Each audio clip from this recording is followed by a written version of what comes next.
Hola una vez más, bienvenidos y bienvenidas a nuestro video podcast de Rehabilita con Éxito. Ya sabes que es el canal dedicado a todo lo que es la rehabilitación energética, a la construcción, pero también nos fijamos mucho en la digitalización, la industrialización, los materiales, los sistemas y las instalaciones. Vamos, todo el mundo de la construcción tiene cabida en Rehabilita con Éxito. Y de vez en cuando tenemos una cita con agentes del sector muy variado para conocer su labor y la actividad en general. Soy Martín Martínez, me conocéis, y también a Borja Gabilondo, que es mi compañero. Hola. Él es el arquitecto técnico e ingeniero en la construcción. Don Borja. ¿Qué tal, Martín? Bien, muy bien. Hoy vamos a hablar de algo, no sé si te gusta o no, todo lo relacionado con la energía, todo lo relacionado con un estudio muy importante sobre clima, sobre consumo energético, sobre los suelos, un estudio a conciencia que se hace cada año en San Sebastián, que yo no sé si se hará o no en otras partes de España, pero que deberían de hacer muchas ciudades, sobre todo las grandes. Efectivamente. Antes de ir con nuestros invitados, porque hoy tenemos dos, hasta ahora hemos hecho con un solo invitado, pero ahora hoy son dos, dejadme que os recuerde que si queréis estar al día en cuanto a la actualidad de todo el mundo de la construcción y la rehabilitación energética, lo que puedes hacer es apuntarte a nuestro boletín, y es muy sencillo. Entra en la página web de rehabilitaconexito.com y ahí verás un apartado en el que te anima a que des tu nombre y tu correo electrónico y recibas vía email de forma gratuita toda la información que lanzamos. Por ejemplo, pues serás el primero o la primera en saber cuándo se estrena este video podcast, que ya lo tenemos en marcha. Así que muy sencillo, en rehabilitaconexito.com. También a través de la web puedes mandarnos información de tu actualidad, de tus proyectos, todo lo que quieras que compartamos con toda la gente que nos sigue. Aquí estamos abiertos a ser un vehículo para hacerlo. Y además, si te apetece un día venir a ver el programa, pues sin ningún problema. Aquí tenemos en la parte fuera de este set un montón de sillas donde puede haber gente sentada, e incluso además en un momento dado, ¿por qué no?, participar. ¿Por qué no? Hacer alguna pregunta, ¿no? Porque esto es un mundo abierto a la información. Bueno, pues hoy contamos en nuestro plató con Chema Hernández, que es el director de la Fundación Cristina Enea. Chema, ¿qué tal? ¿Cómo estás? Pues encantado de vernos otra vez, Martín, Borja. Pues un lujo estar aquí. Encantado de que vengáis, que el estudio que habéis hecho o que hacéis cada año es una pasada. Un estudio que lo hace el Observatorio de la Sostenibilidad y el Clima, que cuya responsable es Leire Sarobe, que también nos acompaña. Leire, ¿qué tal? Egunon bueno, no, te voy a hacer de nuevo la pregunta porque esto, como es atemporal, lo que me digas qué tal, pues guay. Vale. Leire Sarobe, ¿qué tal? ¿Cómo estás? Oso ondo, Martín, eskerrik asko. Eskerrik asko por venir. Bueno, la llamada es un poquito por la Fundación Cristina Enea hace muchas actividades relacionadas muchas con el clima, la naturaleza, pero también hacéis un estudio que yo creo que es importante, es un informe sobre la sostenibilidad y el clima. Antes de ir con él, porque es un informe muy extenso que da un poco una radiografía, una fotografía de cómo está la situación en muchos aspectos dentro de una ciudad como puede ser San Sebastián, sí que me gustaría saber o que compartierais con la gente que nos está viendo qué es Cristina Enea y cuál es el papel de esta fundación, que desde luego suena mucho en San Sebastián. Suena mucho. Bueno, Cristina Enea, aparte del parque que nos acoge, eso es. Cristina Enea es una fundación que surgió en el año 2009. Es una fundación que está impulsada por el Ayuntamiento de San Sebastián como patrono principal, por la Diputación Foral y también por Aguas del Añarbe. Y surgió con un propósito muy claro, con un objetivo muy claro, que era ayudar a la ciudadanía donostiarra y por extensión a la ciudadanía guipuzcoana a transitar hacia un modelo de convivencia con el medio ambiente mucho más respetuoso, mucho más amable. Claro, tenemos que contextualizar que el medio ambiente o el punto de vista que se tenía de la ciudadanía hacia el medio ambiente en el 2009 y el que se tiene en el 2023 pues ha ido variando. Es decir, en aquellos momentos casi era una parte de conservacionismo, no dañemos los ecosistemas. Hoy en día salvémoslos como sea, ¿no? Sí, hoy en día casi tenemos que pensar en el medio ambiente más como un sistema complejo, y tenemos que hablar de sostenibilidad y clima, que es un elemento que entra en la ecuación, el cambio climático que está ya aquí y contra el cual tenemos que seguir luchando para que no sea tan brutal como puede que sea, y al cual nos tenemos que adaptar. Por lo tanto, nuestras políticas ya tienen mucho que ver con cómo debemos actuar en nuestras ciudades, porque básicamente la ciudadanía donostiarra y guipuzcoana habita en medios urbanos, y cómo tenemos que gestionar pues el agua, nuestra movilidad, la forma en la que consumimos los residuos, la energía, el gas. Y esto lo podemos hacer en dos líneas de acción, por resumirlo, mediante la educación, sensibilización, concienciación, es decir, haciendo mucha actividad que ayude de alguna forma a visibilizar estos temas y a dar pautas de cómo tienen que ser, y segundo, mediante el análisis, que es donde entra el Observatorio de la Sostenibilidad y el Clima. Lo estamos haciendo bien como ciudad, lo estamos haciendo bien como provincia, como ciudadanía. Esto es lo que se espera de nosotros, y cuáles son los resultados, positivos o negativos, en cada sector, que es un poco ya encauzándolo hacia lo que trabaja el observatorio y lo que se refleja en este informe de sostenibilidad y clima. Claro, porque si no se sabe cuál es la situación en la que estamos, poco podremos divulgar en defensa de defender todo lo que es el cambio climático y la sostenibilidad, ¿no? Claro, para nosotros es fundamental el informe de la sostenibilidad. Tú antes decías, es una fotografía. Sí, es una fotografía que muestra muchos datos de un año, pero que si se ponen a continuación de las fotografías que hemos ido tomando desde 2005, te permite ver tendencias, te permite ver mejoras, estabilizaciones o empeoramientos, y te permite ver también temas y cosas y elementos que no estaban hace 20 años, ¿no? Que no estaba hace 15 años cuando empezamos con ello. Por lo tanto, tiene el valor de, primero, analizar un momento dado, una foto fija, tiene el valor de ver esas tendencias, y tiene el valor de ser un elemento prospectivo que permita a en este caso al Ayuntamiento, a la Diputación y a las fuerzas también de la ciudadanía a comprender cómo vamos evolucionando, porque no es un informe de fiscalización del sector público. No decimos el Ayuntamiento lo hace bien o lo hace mal, o la Diputación lo hace bien o lo hace mal, o la empresa de transporte público lo hace bien. No, es un informe que evalúa muchas cosas, también la propia actuación de la ciudadanía, también la compra que se hace. Es decir, es un estudio que trata de ser muy integral y no quedarse solamente en un análisis de la actuación de la administración pública. Lo hacéis todo ello a través de un observatorio que habéis creado en la Fundación y cuya responsable es Leire. ¿Qué es ese observatorio y qué hace? ¿Qué papel juega ese observatorio?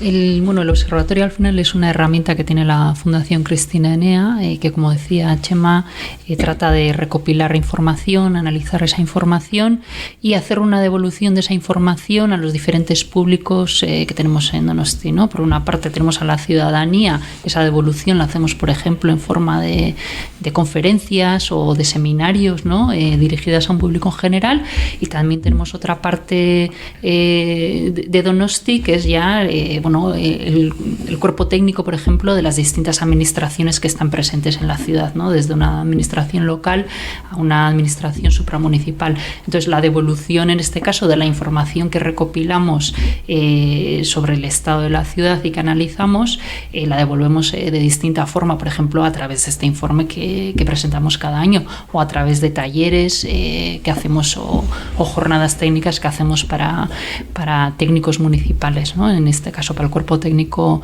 municipal. Y haciendo un inciso en este informe lo publica Fundación Cristina Enea, pero en este informe participa un montón de departamentos del Ayuntamiento, obviamente, y de otras instituciones que son los que alimentan de información, de datos a este informe, ¿no? Sin la participación de todas esas personas, de ese cuerpo técnico y de los políticos de las distintas administraciones, este informe no sale tampoco, ¿no? Nosotros le damos forma, analizamos, hablamos con ellos y reflejamos un poquito toda esa fotografía de la que estamos hablando. Pues llevará mucho tiempo hacer esto, ¿no? Pues todo el año casi. Nos lleva, quiero decir, empezamos desde cuando empieza el año, de alguna forma ya empezamos a ponernos en contacto con quien tiene esa información, con quien tiene ese dato, para saber cómo está realizando ese dato, si ha habido cambios en el cálculo, en los indicadores que ellos tienen, en la información que nos pasa. Entonces empezamos el año pidiendo esa información. A mediados de año estamos analizándola y hablando con ellos según nos la han enviado, y en junio estamos publicando el informe. Sí. qué consiste el informe y qué parámetros más o menos tocáis? Porque es un informe muy extenso. Yo he visto, he dicho yo, lo digo yo, pero cualquier ciudadano o ciudadana puede acceder a través de la web de la Fundación a todos los informes. Además está muy bien hecho porque lo puedes descargar en PDF o en PowerPoint todo el informe completo o por las partes que estudiáis. Que algunos dicen, bueno, pues a mí igual, por ejemplo, el suelo no me importa, pero sí me importa la energía, ¿no? Sí, además es un informe que es navegable. Tú en la propia página puedes ir saltando indicador a indicador. Tiene una cincuentena de indicadores y a lo largo, una cincuentena de indicadores. Sí, 57 creo que tiene, algo así. Sí. La verdad es que casi 60, vamos. Casi 60 podríamos decir. Y entonces ha ido evolucionando también la propia estructura del informe y además es una estructura que tratamos de que se parezca mucho, si es que no sea mimética, con la estructura que marca el plan de lucha contra el cambio climático del Ayuntamiento, que también ha ido variando a lo largo del tiempo, de forma que podamos tener los mismos o parecidos secciones y dentro la información. Por eso pues tenemos información relevante que tiene que ver con el urbanismo, con la construcción, que tiene que ver también otros que tienen que ver con la energía, uso de la energía, fuentes de energía, con la rehabilitación energética también, otros que tienen que ver más con el consumo, y ahí hablamos de consumo de gas, consumo de agua, en todas sus vertientes, no es cuánto agua se consume, sino muchas más cosas, también que tiene que ver con el consumo responsable, tiene que ver con la generación de residuos también, y luego incorporamos un apartado que para nosotros es fundamental, que es sobre el medio ambiente social, ¿no? La sostenibilidad social, también dando datos sobre cómo es el perfil de la ciudadanía. El perfil, me refiero a cuáles son los índices de paro, cómo evolucionan los índices de paro, que es algo que de alguna forma puede ayudar también a matizar los datos que vienen antes. Los datos de consumo tienen mucho que ver con el poder adquisitivo de las personas. Claro. Por lo tanto, es necesario introducir esta variable también social en el informe. Insisto, es un informe que tiene una parte densa, pero tiene también una parte que es fácil de leer, es decir, todos los datos están muy bien indicados de alguna forma. Muy bien explicados también. Sí, con la evolución mediante gráficos que te permiten un poco evolucionar. Y luego viene muy bien la explicación, que siempre la contrastamos muy mucho con los técnicos que facilitan el porqué de las cosas. Hay veces que hemos llegado a detectar cosas curiosas que ni los técnicos se habían dado cuenta y eso ha requerido de una investigación ulterior y de muchas charlas para llegar a conclusiones y entender el porqué, ¿no? Hay veces que un dato por sí no te ayuda a comprender, pero una tendencia te ayuda a entender mejor el porqué de esta evolución. Bueno, ¿y cuál sería la conclusión de este informe en este 2022? Decías que lleváis desde hace 15 años. Desde el 2005 se empezaron a hacer los primeros informes que han ido enriqueciéndose y evolucionando. Pues es una pregunta muy sencilla, ¿cuál es la conclusión? Pero muy complicada de responder, ¿no? Más que complicada, es muy extensa, porque resumir 57 indicadores o una cincuentena larga en una frase, pues bueno, Donosti tiene, como siempre, luces y sombras. Esto lo decía Manu González, que es la anterior persona que estaba en el observatorio con la IDE, y decía, pues luces y sombras. Hay variables en las que no para de mejorar. No para de mejorar, pues por ejemplo, el uso de la bicicleta, el uso del transporte sostenible no para de evolucionar. Hay otros en los que también va mejorando, hay tendencias que van a la mejora, como por ejemplo el consumo energético. Cada vez eso lo he visto en la prensa y decía menos consumo. Eso es. Y hay otros pues en los que, por utilizar un eufemismo, pues hay margen de mejora. Pues por ejemplo, en la separación de residuos. En general, yo creo que dan una imagen razonablemente buena de la ciudad. Es una ciudad habitable. Pero, insisto, hay algunos indicadores que hace tiempo que no mejoran. Que no quiero decir que sean malos, digo que no mejoran. Porque en este informe lo ideal es que todos los indicadores, cuando nosotros decimos este indicador, ¿cuál es lo ideal? Que baje, que suba. Casi todos es que aumente, ¿no? Entonces hay algunos que lleva tiempo sin aumentar o aumentando muy despacito. Por ejemplo, las energías renovables, ¿no? La producción de energías renovables aumenta, sí aumenta, pero en un porcentaje tan pequeñito que, bueno, luego podemos entrar en detalle. De todo ello hablaremos, ¿no? Sí. Te he dicho que era una respuesta compleja. Sí, muy compleja. Sí, la conclusión de semejante informe. Un estudio tan amplio es enorme. Sí, entrando un poco ya en diferentes temas, uno de los que se analiza es el suelo urbanizado, que en el caso de Donosti ronda el 32% y el artificializado un 43%. Entonces, claro, si el objetivo es que no supere el 45% en ciudades, por ejemplo, como Donosti sería posible, porque claro, Donosti es verdad que no es un municipio grande en cuanto a terreno en comparación a otros. Entonces, claro, vemos, por ejemplo, que la superficie artificializada está prácticamente en ese límite del objetivo. Sí, es cierto y es un objetivo que está en el Plan Clima 2050, el Plan de lucha contra el cambio climático, y por lo tanto yo entiendo que esto no me corresponde a mí decirlo, en tanto en cuanto yo no soy ni político ni tengo responsabilidades político-estratégicas, pero si está en ese plan de lucha, entiendo que es un objetivo que se cree que es factible y por lo tanto deseable. Desde luego, yo no sé en 2050, que es cuando es el horizonte de este plan, yo no sé si se habrá logrado o no, pero sí sé que las tendencias que se están dando en este momento en cuanto a rehabilitación de zonas que están ya en esta zona artificializada, se están tirando empresas, fábricas, talleres que están ya en desuso para poder cambiar los usos y hacer zonas residenciales. Que eso es lo correcto, ¿no? Se supone que eso es lo ideal y hacia esto va el plan de lucha contra el cambio climático, frente a artificializar zonas que tenían otros usos, como pueden ser usos agrícolas o usos terciarios. Entonces, parece que todavía no se ha alcanzado este objetivo, parece que seguimos, manteniéndolo, pero insisto, dentro de 27 años, si me hacen esta pregunta, pues podré afinar bastante más en si se ha conseguido o no. De momento, el objetivo se está cumpliendo y de momento parece que las prácticas son las adecuadas para seguirlo cumpliendo. Pero insisto, todavía tiene que haber 3-4 legislaturas más que deberían abundar en esta misma porque tendencia. Lo ideal sería no pasarse de ahí, ¿no? Esa es la recomendación que hace el plan de lucha contra el cambio climático. Es el objetivo que se recoge en el plan de lucha contra el cambio climático, ¿no? Yo creo que también para entender por qué estamos en el 43% del suelo artificializado, en el 32% del urbanizado, tenemos que ver también cómo ha evolucionado la ciudad, ¿no? Si no sé si es de Donosti o no, pero bueno, por lo menos conoceréis Donosti, ¿no? En los años 90, ¿no? Cuando se hace el anterior plan general, bueno, el anterior del anterior, ¿no? Del 94 creo que era, al final estamos en una ciudad que en ese momento se está extendiendo, ¿no? Con nuevos barrios, ¿no? Como el de Bentaberri o en el oeste de la ciudad, o Inchaurrondo en el este, ¿no? Es una ciudad que está creciendo en esos barrios y está creciendo en unos polígonos industriales. Entonces allí estamos en una urbanización, en unos porcentajes de urbanización y de suelo artificializado mucho menores, obviamente, ¿no? Esa ocupación del suelo nos hace llegar a esos porcentajes que tenemos actualmente de suelo artificializado y suelo urbanizado. Es un modelo de desarrollo que se da en las ciudades europeas, en Donosti, en las que tenemos alrededor, que tiene unas consecuencias que son las que estamos viendo ahora, ¿no? Entonces, bueno, en ese momento estamos creciendo hacia las periferias, hacia la periferia de Donosti, con unas consecuencias en la ocupación del suelo y con unas consecuencias en el modo en el que nos transportamos, en el que nos movemos nosotros y las mercancías que hay en ese territorio, ¿no? Entonces, ocupamos más espacios, ¿no? Urbanizamos y artificializamos más y incrementamos también la movilidad, la longitud de dónde nos estamos moviendo, desde dónde nos estamos moviendo dentro de nuestras ciudades, ¿no? Entonces, ¿qué consecuencias tiene?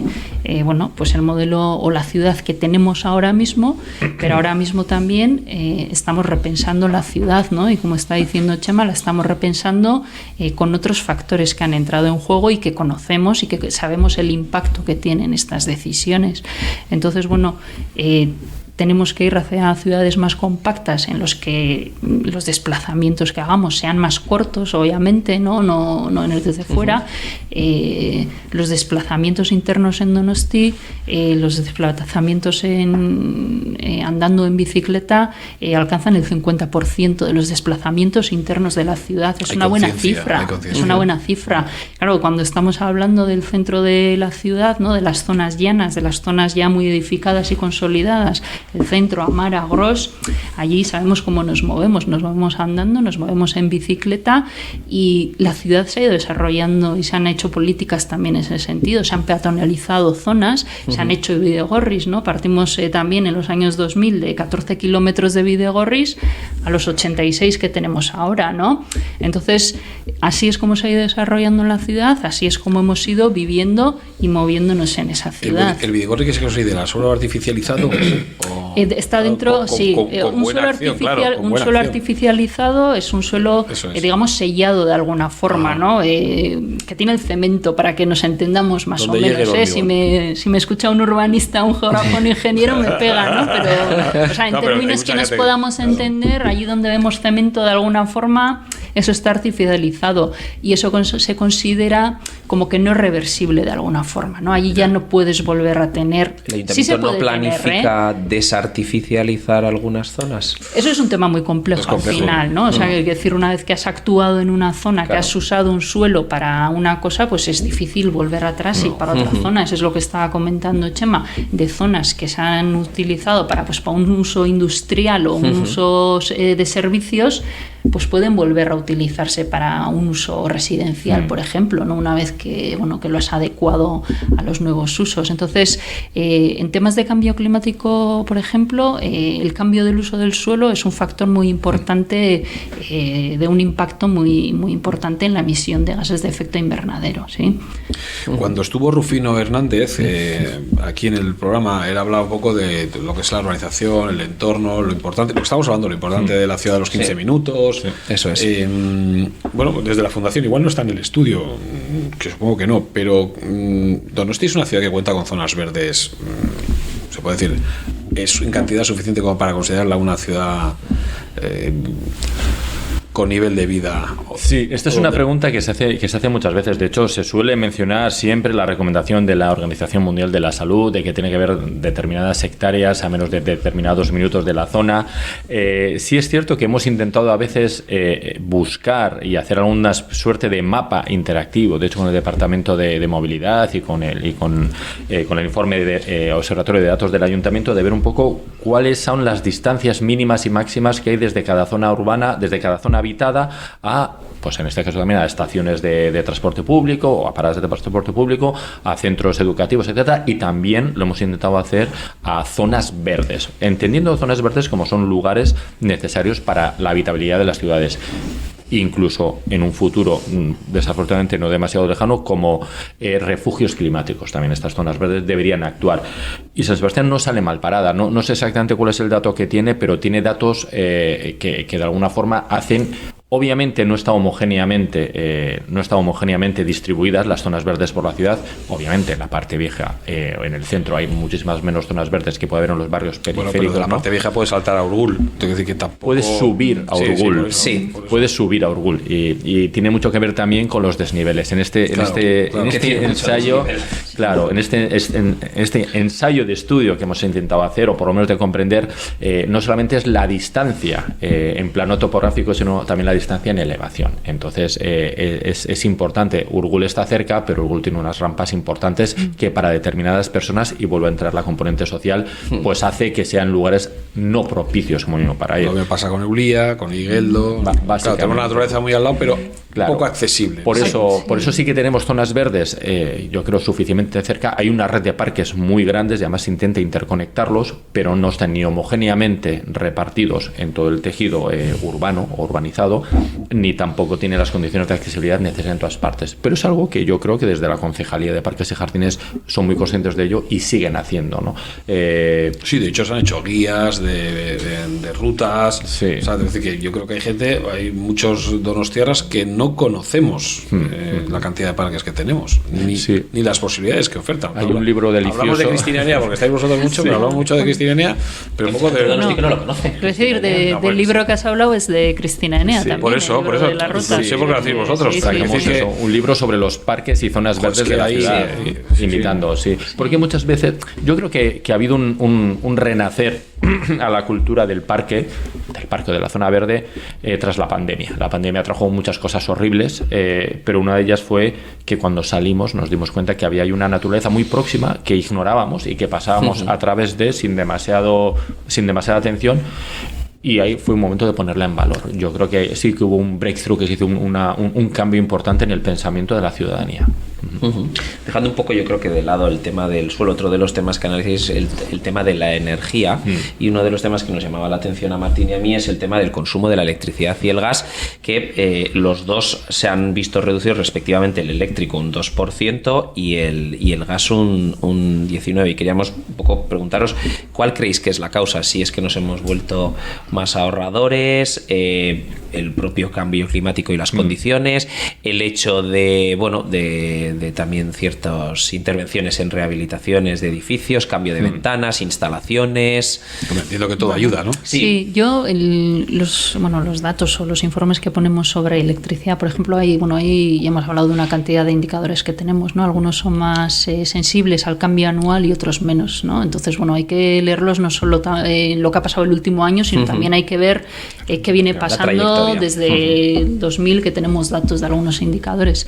En el tema de la electricidad y el gas, por ejemplo, en la electricidad la tendencia es claramente al descenso. Así, ¿sí? Fíjate que desde hace... me sorprende Ya, ese dato. desde hace varias décadas el consumo eléctrico ha bajado, pero claramente además, puede tener picos, algún año sube un poco, otro no, pero la tendencia es una clara tendencia al descenso, ¿no? Y el consumo de gas anualmente tiene unas variaciones menos, más de dientes de sierra de alguna forma, y tiene una ligera tendencia al aumento, ¿vale? En líneas generales, en las últimas 2 décadas, más o menos. Los últimos 2 años, pues son justo 2 indicadores muy claramente influenciados por la situación de pandemia. Sí, estamos hablando, el informe lo publicamos en 2023, los datos son de 2022, los últimos datos que hemos publicado. Parece que está súper lejos. Pero 2022, los datos de la pandemia, ¿no? Está ya en el 2020, 2021 y 2022, en muchos indicadores todavía se nota la pandemia, ¿no? Y en el caso de la energía, se notan además otras cuestiones derivadas de la pandemia y de las guerras recientes a nivel mundial que hemos tenido. Entonces, ¿qué ha pasado en el sector energético? No me atrevo a decir mundialmente, que no hacemos un análisis del mundo, ¿no? Pero lo que ha pasado en Donosti ha pasado también a nivel del País Vasco, quiero decir, no ha diferido. ¿Qué ha ocurrido? Que ha subido mucho el precio de la electricidad en 2022. De hecho, el precio de la electricidad en 2022 duplica el del 2021.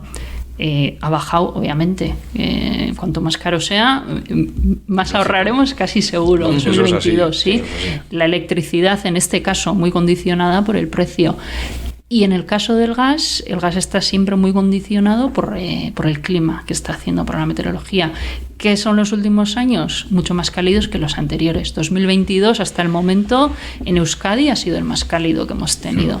2023 está mostrando tendencias de que va a ser otra vez más cálido incluso que el 2022, y a nivel global está también ocurriendo. Eso le sumas, ¿no? Una rehabilitación energética con un buen aislamiento, entonces, la calefacción ni la pongas prácticamente. Eso es, entonces y luego está el factor de la mejora en la eficiencia, ¿no? Derivado de las rehabilitaciones y de que, por ejemplo, los aparatos que compramos en casa también cada vez son más eficientes, porque la legislación y la misma tecnología avanza en ese sentido, ¿no?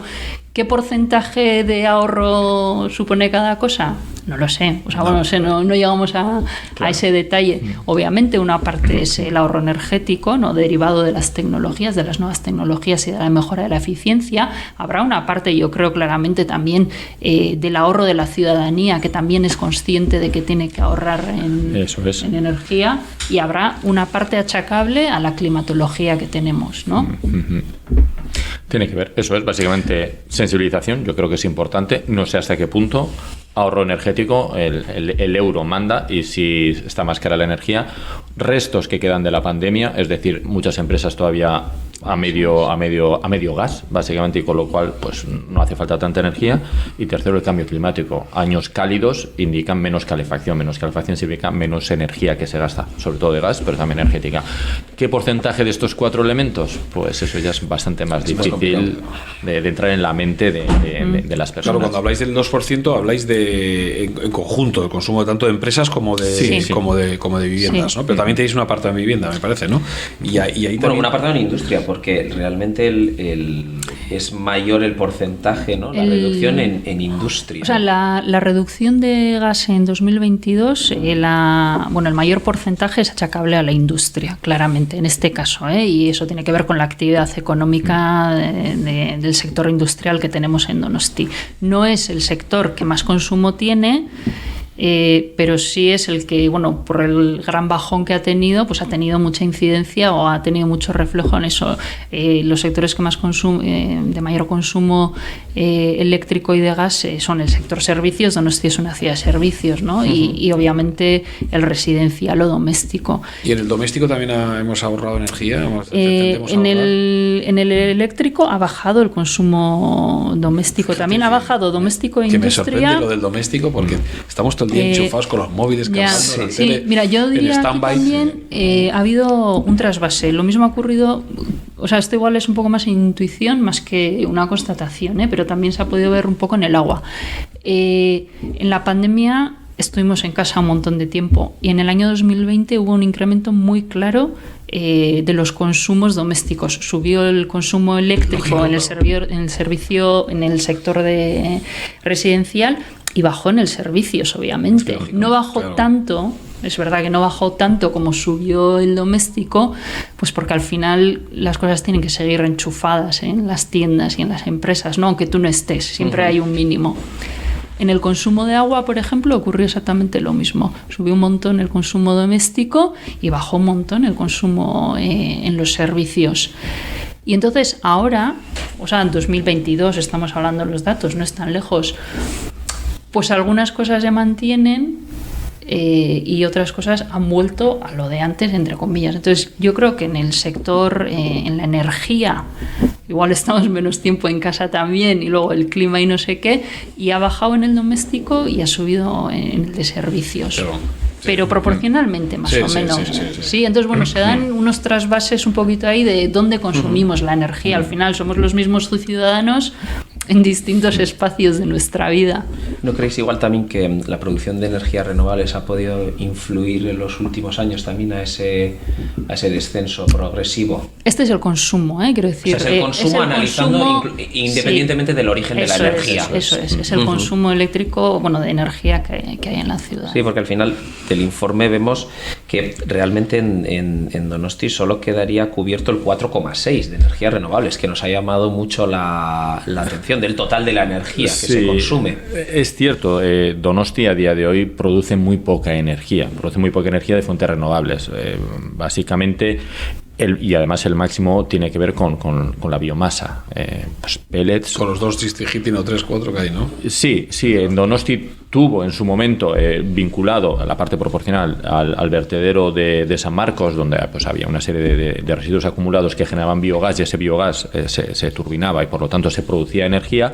Cuando se agotó eso, pues digamos hubo un bajón grande, y ahora se va incrementando con el centro de valorización de Zubieta, donde se considera que esa energía que se produce también es verde. Lo que pasa es que en Donosti tenemos que ver también, como decía Leire siempre, de dónde venimos y hacia dónde vamos, y en general venimos de un escenario en el que apenas se producía energía, venimos de un escenario en el que las renovables tenían muy poca representación, con lo cual se van ampliando, sí, se siguen colocando paneles fotovoltaicos y se sigue aumentando los district heating. Hay muchos equipamientos municipales como albergues o como polideportivos que utilizan calderas de pellets, calderas de biomasa. Lo que pasa es que veníamos de un panorama desolador en el que prácticamente era cero, era un porcentaje muy pequeño, y aunque aumente, no conseguimos, por lo menos a día de hoy, que aumente a ese más allá del 4,2, creo que anda representado, insisto, y la mayoría tiene que ver con la biomasa. Pero es cierto que eso no significa que no se estén haciendo cosas. Y un ejemplo de ello es, por ejemplo, el mapa de cubiertas, de cubiertas potencialmente con valor potencial para instalar paneles fotovoltaicos, que es un estudio que ha hecho el ayuntamiento, una prospección que ha hecho el ayuntamiento, que es pública. Cualquier donostiarra puede entrar y ver si en su comunidad, en su portal, en el tejado de su edificio, se cumplen las medidas necesarias para potencialmente poder instalarla y poder acceder a ayudas, a subvenciones o a la inversión privada para colocar esto y tender hacia la neutralidad del edificio. Pero es cierto que si ponemos en una mano o en una balanza, mejor dicho, la cantidad de energía que se produce y por otro lado la cantidad de energía que se ahorra, sobre todo por una eficiencia en el aislamiento de los inmuebles de los edificios, gana esta última. Ha habido mucha más subvención, hay mucha más ayuda y bueno, se están rehabilitando muchísimos más edificios que placas fotovoltaicas se están poniendo. La propia fotovoltaica tampoco ayuda, es decir, la inversión que hay que hacer para tener una instalación fotovoltaica hasta ahora ha sido una inversión muy importante, con una rentabilidad muy dudosa. Hablaban de, imagínate, pues no, la rentabilidad te revertía a los 10 años y la placa tenía 11 años de vida como mucho, claro, a tope. Y tiene que ver mucho también con la legislación. La legislación claro, también ha ido variando. Bueno, acordaos del impuesto al sol también, claro, sí, que al final no lo ponen fácil. Claro, en algunos casos determinadas corrientes políticas o determinados gobernantes o ideas pues van a una tendencia y otras van a otra tendencia. Eso no se nos puede escapar y eso hace que se genere una determinada inseguridad en las personas o en las comunidades de propietarios o los inversores que quieren instalar, ¿no? Porque también hay inversores que quieren montar su propia granja o parque, no sé cómo se dice, de paneles fotovoltaicos. Entonces sí es necesario. Y tampoco vamos a poner tonos tipetado de molinos. Claro. Porque tú imagínate. Claro. En Igueldo todos, bueno, nos corren. Claro, hay que buscar una situación de compromiso. Nosotros no decimos eso porque además no es nuestro papel decir no, ni mucho menos qué tipo, menos. Sino al final la tendencia tiene que ser a la neutralidad, es decir, que lo que consumas sea equivalente a lo que produzcas o al revés, que lo que produzcas sea equivalente a lo que consumas. Entonces tú puedes optar por bajar mucho el consumo de forma que no necesites producir mucho. Hombre, lo ideal es producir más e incluso exportarla, ¿no? O venderla. Pero si tú consumes mucho, pues lo que vas a tener que hacer es producir mucho. Entonces hay que buscar esa solución de compromiso, que insisto, no siempre es fácil, no siempre hay una seguridad jurídica que te permita a un medio largo plazo poder embarcarte en este tipo y sobre todo, bueno, sí que existe un impulso, un cierto impulso a nivel local, por lo menos a las comunidades energéticas, es decir, que aquellos edificios que lo quieran puedan convertirse en una comunidad energética donde de alguna forma producir energía fotovoltaica sobre todo y segundo aislarlo. Entonces, bueno, la tendencia sobre todo a esa renovación del parque de viviendas, del parque de edificios y a la neutralidad. Lo que sí dice el dato, entiendo, es que somos una ciudad energéticamente muy dependiente. Absolutamente. Sí, lo vamos a seguir siendo durante mucho tiempo, por lo que veo. O sea, las ciudades, no tienes una ciudad, tamaño mediano o pequeño, depende con quiénes comparamos, pero las ciudades a nivel mundial consumen el 70% de la energía. Todas las ciudades consumen energía y consumen, obviamente, mucha más energía de la que generan. Las ciudades, en líneas generales, hasta ahora no han generado. Sí, se genera en otros sitios y se lleva a las ciudades. Seguramente el reto actual es que se genere en la ciudad lo que consumas, ¿no? Igual que cuando hablamos de alimentación de cercanía, pues en la energía, ¿por qué no? Lo suyo es también que consumas aquello que generes. Siempre puede haber y habrá obviamente necesidades traídas del exterior, pero es cierto que las ciudades tienen dependencia de una energía que no generan ellas. Pero lo que ha dicho Chema también es importante, es decir, que las ciudades también dejen de consumir lo que no hace falta. Es decir, la eficiencia está ahí, ¿no? Eso es un papel importante. La neutralidad. La rehabilitación. En temas energéticos, claro. O bueno, en cualquier tema, yo diría también, lo primero que tienes que hacer es reducir el consumo. Y cuando hayas reducido el consumo todo lo que puedas, gracias, por ejemplo, a las mejoras tecnológicas, gracias también a los hábitos que desarrolles y analizar qué es lo que se necesita consumir y qué no, el siguiente paso es generar en la cantidad para dar respuesta a esa necesidad real. Ahora que hablamos de eficiencia energética, sí que el estudio habla de las etiquetas. Aquí, como todos tenemos que etiquetarlo, sí. Bueno, es una forma también de ver si lo haces bien o haces mal. Los colores. Es una forma muy gráfica, la gente se queda con los colores, asocia rojo malo, verde bueno, Sí, o sea, parece muy básico, pero. Y en la energía también están las etiquetas. Digamos que la certificación A, no sé si está la A++++, no sé, pero la A sería, digamos, lo mejor de lo mejor. Sí, claro. Y no me acuerdo cuál es la siguiente, la F hasta la G, ¿no? La G sería lo peor de lo peor. La mayoría de las viviendas en Donosti tienen una etiqueta E. Es decir, ni mucho ni poco. Estamos ahí en el medio, ¿no?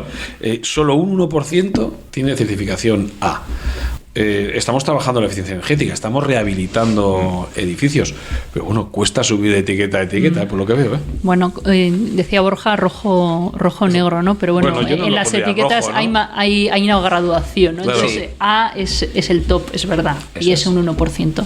Pero también se considera A, B y C también son energéticamente eficientes, quiero decir, están bien, pueden mejorar en el escalón, tienen margen de mejora, pero son también edificios que tienen unos consumos y unas emisiones, digamos, que cumplen, ¿no? con lo esperado. En ese caso llegamos a un 7%. También no es el 100%, ya sabemos, ¿no? Pero bueno, es más que el 1%. Es un 20% también de la superficie de las viviendas. Donosti tiene aproximadamente un parque de viviendas de unas 90.000 viviendas. 90.000 viviendas, de esas unas 10.000 se han construido en los últimos 20 años. Todas las demás son anteriores. Sí, es un parque muy antiguo. Es un parque muy antiguo con unas, con una antigüedad y unas características de construcción que responden, pues bueno, a la eficiencia, al consumo que tienen actualmente. Entonces, bueno, pues se va rehabilitando, ¿no? Se va rehabilitando un número. El ayuntamiento calcula que más o menos se rehabilitan del orden de 1.500 viviendas a cada año. ¿Vale? Yo creo que seremos una de las ciudades que más rehabilita en toda España. Pues desconozco, o sea, comparativa, no tengo datos de comparación. Sin datos, ahora que estamos dando un informe como para decir aquí algo. Sí, no, desconozco los datos de rehabilitación de otros. Yo a juzgar por los andamios y si viajas un poco por ahí, te das cuenta que Donosti tiene una sensibilización importante con la rehabilitación. Bueno, y con los fondos que han venido ahora también en los 2 últimos años, pues al final eso se va a notar. La gente también sigue, ojo, sí, sigue compadito, o sea, de alguna a forma ver, u otra. La rehabilitación de una vivienda al final, es un poco también lo que comentabas con las placas fotovoltaicas, pues exige una inversión, cierto, pero también tiene un ahorro. Los estudios que hace el ayuntamiento sobre la rehabilitación energética de los edificios en San Sebastián, edificios construidos entre la década de los 60 y los 80, que es sobre los que ha hecho los estudios, dan ahorros de hasta un 40% en el consumo energético. Haciendo la rehabilitación de la envolvente y de la cubierta. Si a eso además le sumas unos electrodomésticos más eficientes, etcétera, pues al final, eventualmente, y con las ayudas que dan los gobiernos, pues podrás recuperar esa inversión económica esa que has hecho, amén del incremento en la calidad de vida y del confort que da una rehabilitación, ¿no? Hecha en condiciones. Entonces, bueno, se rehabilita poquito a poco, bueno, no sé si poquito a poco, bueno, en la medida que... yo creo que se rehabilita mucho, más que se construye. Que se puede. Más que se construye, lógicamente. Sí, claro, tiene que irse más a la rehabilitación. Hay que mejorar el parque que está construido. Está claro.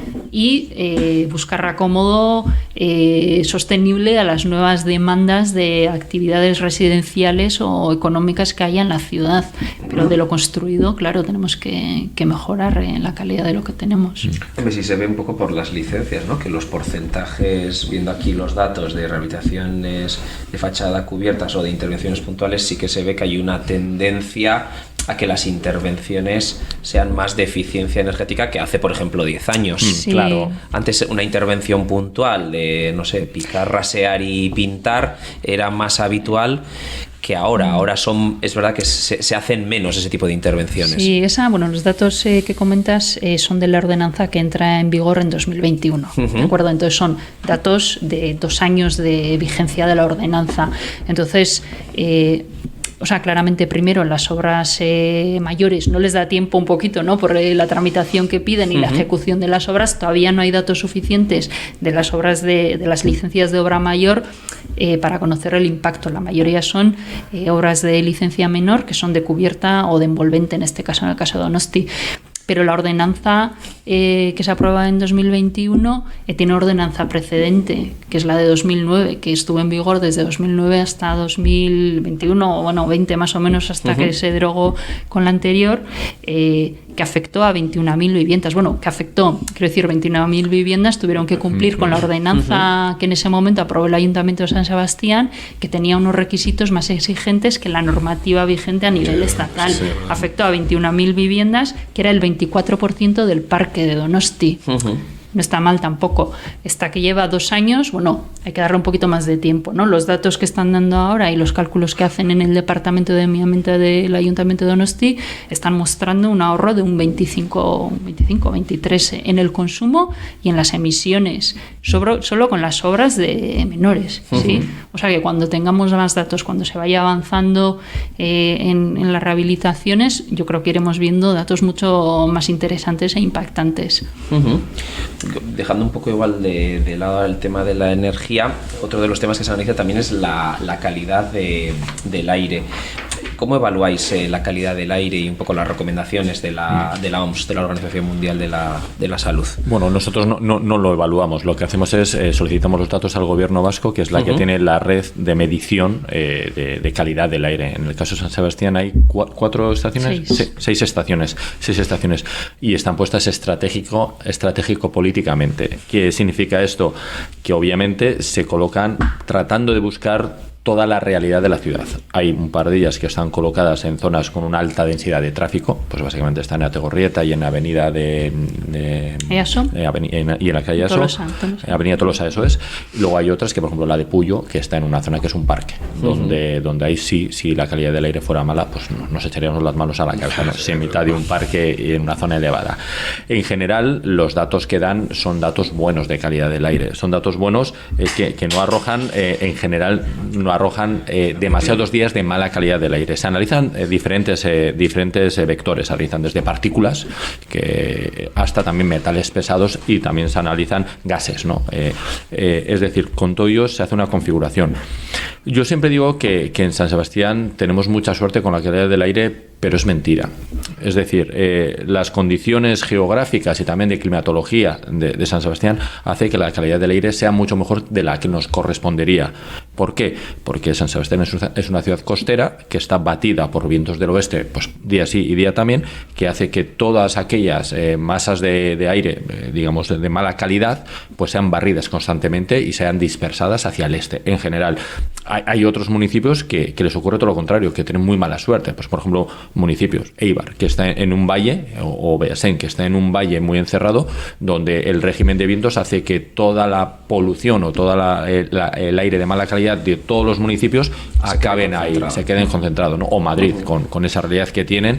Bueno, entonces Donosti, tenemos que tener en cuenta que ese es un factor que de alguna forma refresca nuestro aire. Pero que tengamos buena calidad del aire no significa que tengamos que decir todo eso está bien hecho, no. Tenemos que seguir haciendo planes, o mejor dicho, las administraciones públicas tienen que seguir haciendo planes precisamente que busquen mejorar la calidad del aire. Y la calidad del aire empeora básicamente por la industria, que en este caso no es, porque en el centro de la ciudad no hay industria pesada que pueda hacerlo, por lo tanto tenemos que focalizarlos en el tráfico. Y de ahí todas las medidas que vienen en todos los planes que se están haciendo, que son planes de lucha contra el cambio climático, pero también son planes de lucha contra o para mejorar la calidad del aire, y también para mejorar la calidad de habitabilidad de la ciudadanía, es decir, una ciudadanía expuesta a menos ruido, y para eso existe también un plan de lucha contra la contaminación acústica, o por lo menos de control, tienen que ver con eso, ¿no? Por lo tanto, son objetivos que se alinean a partir de diferentes planes que tienen que ver eso. También una movilidad sostenible va digamos, alineado con el plan de lucha contra el cambio climático, menores emisiones. ¿Sí? No solamente hablamos de menores emisiones en cuanto a toxicidad, en cuanto a calidad del aire, sino en cuanto también a emisiones de gases de efecto invernadero, ruidos y habitabilidad también. Por lo tanto, insisto, que tengamos razonablemente buena calidad del aire no significa necesariamente que no estemos contaminando o no estamos emitiendo. Hombre, imagino que irá también por barrios, ¿no? Porque habéis comentado que hay 6 puntos de medición, entonces, claro, no será lo mismo lo que comentábamos, ¿no? Puyo, que el centro de la ciudad. Sí. Entonces, claro, no sé si el ayuntamiento, sus planes también van enfocados un poco por zonas, porque, claro, un mismo plan para toda la ciudad en principio no tendría mucho sentido. Sí, los planes nunca son homogéneos, los planes tienen que ver con la realidad, y cuando tú haces un plan de peatonalización o de derivación, pues antes hablabais de Rufino Hernández, ¿no? Cuando se habla de supermanzanas o cuando se habla de una recolocación o reorganización del tráfico, va precisamente en eso. En función de cada lugar tú tienes que poner vías preferentes de paso y vías en las que no se ve más que para lo estrictamente necesario. Cuando tú hablas de peatonalización tienes que tener en cuenta que en determinados barrios es más necesaria que en otros. residuos y tienen que ver, insisto mucho, con la reorganización de los tráficos internos. Cuando tú hablas de la desincentivación del uso del coche particular en favor del transporte público o de la movilidad activa, bicicleta y patinete, en una ciudad que le he dado datos antes que es muy fácil de hacer, pues tiene que ver precisamente con eso. No son planes en el que se trata de forma homogénea todo el tejido urbano, sino que se van haciendo precisamente por los espacios y teniendo en cuenta las características de las personas y de la geografía y del urbanismo. ¿Donosti es decir, cumple con las previsiones de la OMS? Donosti cumple con la legislación vigente en materia de calidad del aire. Y en el caso de la Organización Mundial de la Salud, la Organización Mundial de la Salud publicó unas directrices en 2005 que eran más restrictivas que la legislación vigente, y en 2021 ha vuelto a publicar unas recomendaciones con unas directrices todavía más restrictivas, ¿vale? Entonces, Donosti sí cumple con la legislación, y en el caso de las recomendaciones de la Organización Mundial de la Salud, pues hay parámetros en los que cumple y hay parámetros en los que no cumple, ¿de acuerdo? Entonces, bueno, es lo que dice Chema. O sea, nosotros analizamos los indicadores y los analizamos por ámbitos, pero no hay que olvidar al final que todos, el metabolismo de la ciudad está interconectado de alguna forma, ¿no? Lo que hacemos en una cosa afecta a la otra y hay que entenderlo de una forma sistémica, de alguna forma. No son independientes los movimientos que tenemos de tráfico, de la calidad del aire que tenemos, obviamente, ¿no? Ni de la energía que consumimos o de las emisiones de CO2 que tenemos. Hombre, al final eso nosotros lo vemos más en construcción, porque parece una tontería, pero el hecho de que haya más contaminación en un sitio deteriora mucho más un edificio. Primero por el propio ensuciamiento, que bueno, es una patología más estética, pero luego, por ejemplo, el CO2 afecta mucho más a los hormigones y a los balcones. Ahora vamos por el centro de Donosti y me vienen a la cabeza 2 edificios que han tenido que demoler los balcones enteros precisamente por esos procesos de carbonatación. Entonces, claro, sí que, como comentaba, ¿no?, que al final afecta de diferente manera, pero también a otros ámbitos. Es decir, que algo como la contaminación también afecta a la construcción y a la rehabilitación de manera diferente, porque no sufre lo mismo una casa que está en Igueldo, por ejemplo, en pleno campo, a una que está en el centro de la ciudad.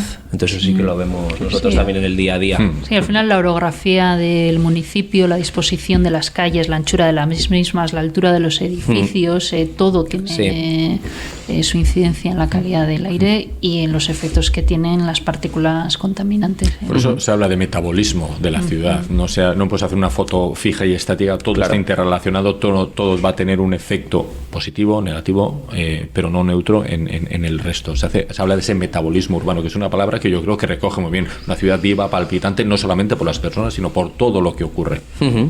Y ya para finalizar, residuos urbanos, que también toca el informe, en el que ya constatáis que se ha generado un 1,4% menos en el ejercicio pasado, que se traduce, por cierto, en 446 kilos por ciudadano, que ojalá bastante, todo hay que decirlo, pero la recogida selectiva se ha frenado.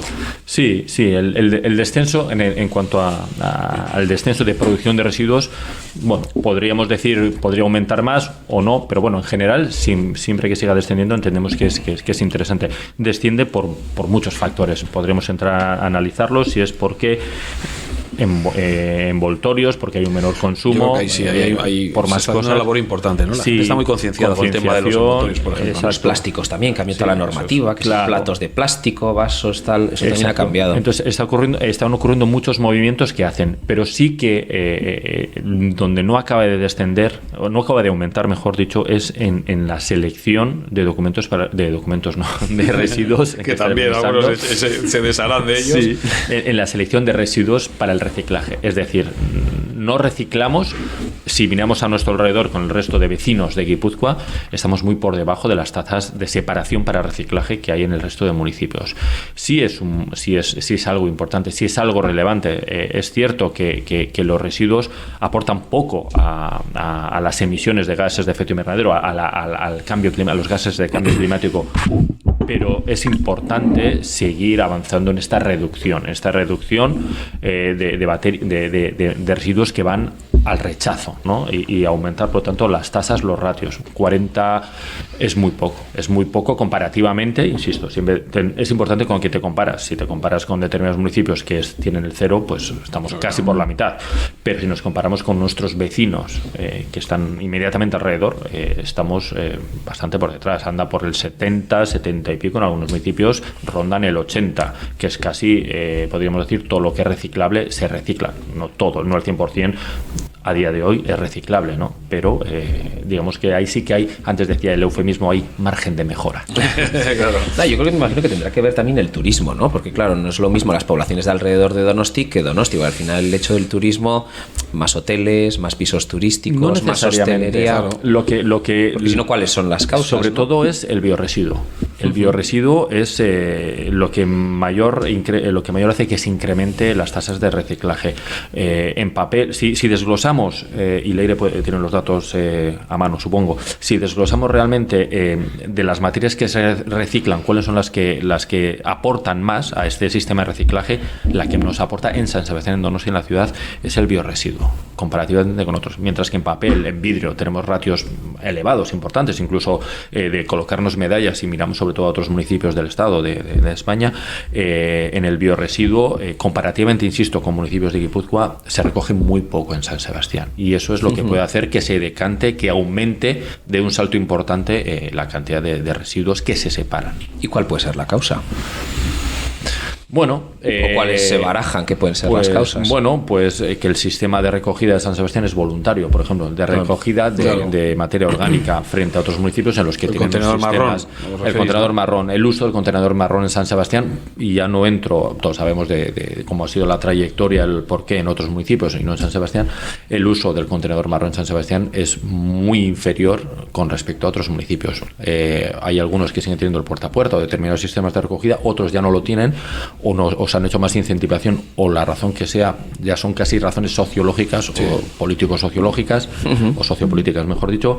En San Sebastián, por la razón que sea, no se utiliza, o se utiliza muy por debajo de lo que ocurre en otros municipios, el contenedor marrón, básicamente. O sea, por hablar de datos, que es lo que nosotros tenemos, analizamos y es objetivo lo que vemos, ¿no?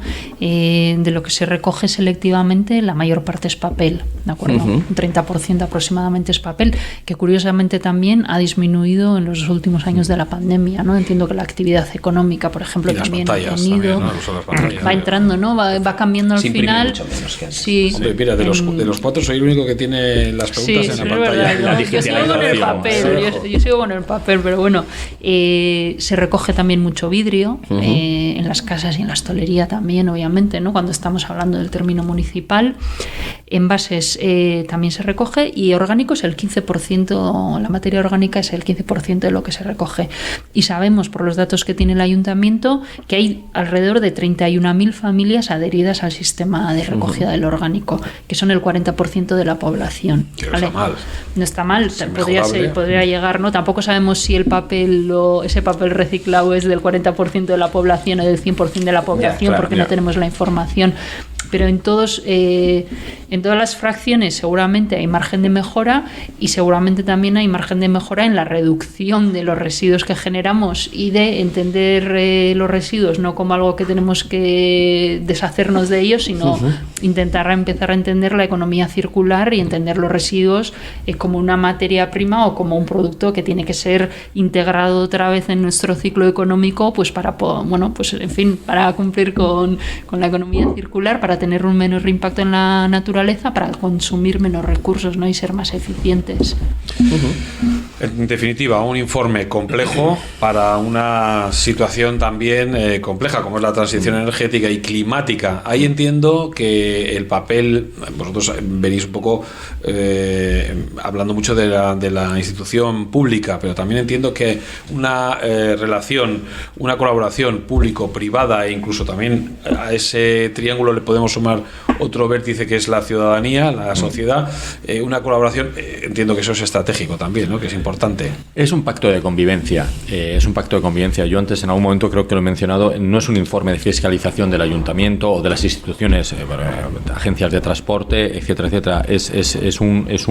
Es una foto fija del Estado, y ahí hay una parte que tiene que ver, antes lo estamos hablando, el consumo en los hogares, el cómo se transporta la ciudadanía. Por lo tanto, a mí siempre me gusta decir que esta fundación Cristina Enea se sustenta en dos patas, camina sobre dos patas o dos piernas, ¿no? Una es la parte del análisis, es importante saber cómo están modificándose las cosas, si estamos evolucionando positivamente y negativamente, y otra es la sensibilización. Entendiendo sensibilización en sentido muy amplio, desde educación, concienciación, hacer actividades. ¿Por qué?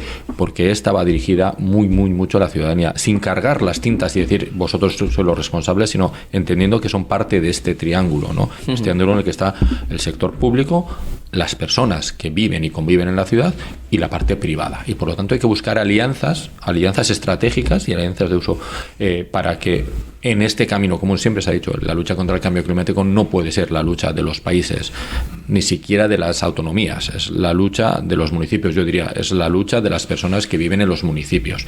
Es una lucha local y ahí no puede ser solo el alcalde o la alcaldesa o los concejales de turno, obviamente. Tiene que ser todos. Bueno, pues chicos, ya llega el momento de despedirnos. Antes de irnos, oye, os queremos dar unas tazas para que veas. Esto luego la caja, contenedor azul. Sí, azul. No, pero esto a vuestro armario. Reutilizarla. O la reutilizáis. Para los regalos de Navidad viene muy bien. Viene muy bien. Mira, nosotros una de las consignas, es una tontería, una de las consignas es en la maquinita del café que tenemos en la empresa. Todo el mundo tiene su catillo y su taza, precisamente. Primero porque hemos conseguido que sean más baratas y no usas, y segundo porque eliminas un residuo que es la cucharita y la tacita. Lógico. Con lo cual esta ya tiene objetivo. Que luzca. Chema Leire, gracias por estar con nosotros, por acompañarnos, por hacernos esa visión de la situación a grosso modo, bueno, sí, a muy amplio espectro de lo que es toda la energía, el clima, por supuesto, y lo que se vive en Donosti. Antes de despedirnos, Borja, recordar a la gente, si quieres estar al día en todo lo que es información sobre construcción, rehabilitación energética, sobre digitalización, sobre industrialización, materiales, instalaciones, sistemas. Bueno, pues estar al día, lo único que tienes que hacer es darte de alta nuestro boletín, que es muy sencillo. Entra en rehabilitaconexito.com y ahí verás un apartado donde te puedes incluir tu nombre y tu correo electrónico y recibes de forma gratuita puntualmente toda la información. Y también deciros que si tenéis que compartir información, nosotros encantados de hacerlo a través de todas nuestras plataformas. Pues hasta la próxima, que será nada, en breve.